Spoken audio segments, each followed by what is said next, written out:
Friends, the Apostle Paul talks about two singles only in the Bible, the widow and the yet to be married.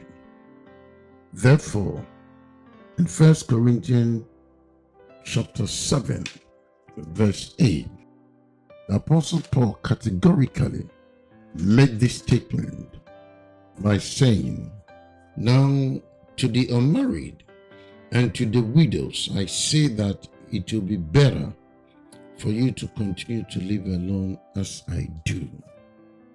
So, beloved, statements such as single mother, single father, and others are from our own creations, from a life of evil doing that we have decided to adopt or synthesized. And I believe it's all for money and lifestyles of having other affairs with other men with a little bit stronger, and some sitting on the laps of old men, older than their father, Romans said. And I believe that this is not a satisfaction or happiness, but desperation. Because instead of seeking God so that God will make a way where there's no way, and then investing wisely towards the upkeep of their kids, these single parents engage in certain stuff that doesn't help. How, for heaven's sake, with all the degrees and excellent education qualities from such a renowned university, will a young lady stoop low to allow a new, as one family counselor said, to allow a new pen writing an old book? Why will such young adults pick on old men? Is it because the old man bought a new car and a new house, or what? And it's not surprising that the children that come from such relationship were already old, and as this marriage couple said, expired. Beloved, it's very, very important as a single parent to switch your motivation and then fellowship with your Creator, simply because in Him is the strength and peace that you need, as Philippians 4:13 informs us. When a young woman gets married to a very old man, I believe that the quality breed is very low, or will be very low. Therefore, performance of these kids in class is also low. Meanwhile, the father is not always around. And sometimes what happens is that complaints will take over the nurturing of this kid, as the single parent will always engage in a complaining atmosphere.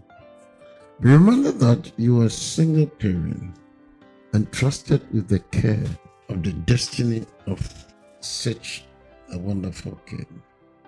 And be informed that when a woman sleeps with any man and she absorbs such hormones, it's actually imprinted in her DNA.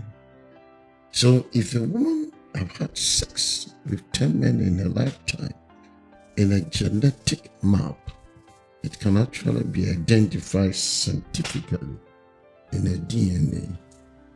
In a sense, they become part of her. And it is even possible to have a child with a woman and she doesn't look like you. She resembles a former partner because the former partner genetics are embedded in her DNA. Though it is you who give the birth to the child, but the child doesn't look like you because the child takes up what is hiding in the mother.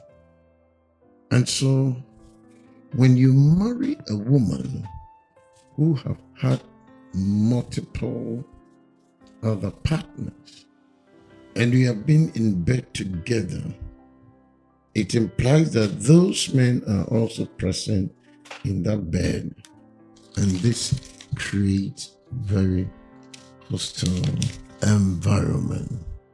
Therefore, women with such background are very tense. They don't know what is ailing them, and they are not satisfied with anything. They are kind of depressed, hungry, but they don't know where the hunger is coming from. And they are very, very difficult to live with because of sleeping with previous multiple partners in her lifetime before you married her. This is because every time you have a relationship with a woman, it could even be a prostitute, she imagines that you are the last man she goes with. She is hoping that you will keep her, and if you don't, she will have her disappointment and frustration increasing. So another time she gets another man and invests her emotions in that man, then you begin to realize that there is a disharmony in that relationship. And when that relationship also collapses, she actually goes through emotions like divorce. So if a woman have had 5 or 10 relationships which has not worked out, so therefore she has gone through 5 or 10 divorces mentally, it becomes clear that there is a psychological impact on her makeup in her new relationship or marriage. Because every relationship was a wholesome relationship in its own, and she still has the genes of those old men partners in her system. Therefore, as you marry her, the stress of going through a breakup is the same as the stress of a mental divorce. But the whole thing is this, that many single parents feel trapped in an endless cycle of always having to deal with this anxious and desperate situation, hiding in them, and they feel imprisoned. But this is what it is. God wants to encourage you in your circumstances, and He can use you in your present situation.